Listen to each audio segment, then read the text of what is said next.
Hands-on training to face the next railroad disaster from the company that caused one of the biggest derailments in recent memory.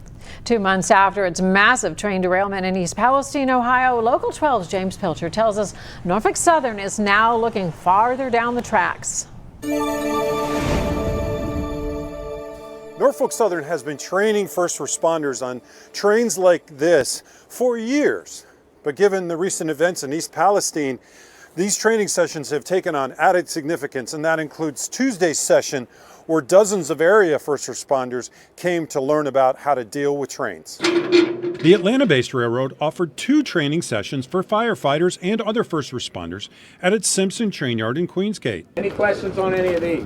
Norfolk Southern trainers took them through how to identify different kinds of valves, as well as how to read hazmat placards on the sides of tank cars.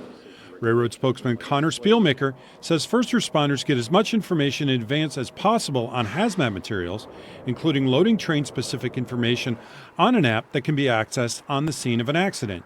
But lawmakers like Ohio Senators Sherrod Brown and J.D. Vance, and even Governor Mike DeWine, are calling for towns and cities to be better notified ahead of time. Following up, is Norfolk Southern in favor of actually making that law that has to be publicly available and available to the public?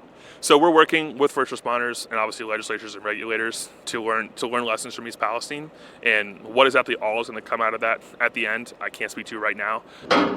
Tuesday's session came more than 2 months after a Norfolk Southern train derailed in East Palestine, Ohio, spilling thousands of gallons of toxic chemicals into area streams and forcing a controlled burnoff of other chemicals that sent pollutants into the air. First responders to that scene said they didn't know what the train was carrying at the time or how to fight the fire. Cincinnati Fire Lieutenant John Deal is a 25-year veteran of the department who works on the city's hazmat response team. The training, first of all, will be very helpful because they're in the process of updating train cars, and so we're getting new education on the newer train cars and the protection that those cars have and how we need to deal with them. In Queensgate, James Pilcher, Local 12 News.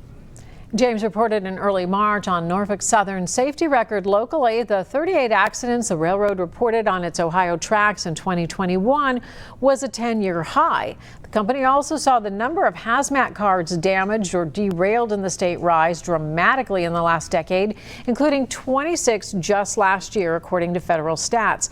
Norfolk Southern is in the process of creating a permanent training facility for first responders near another major rail yard in northern Ohio.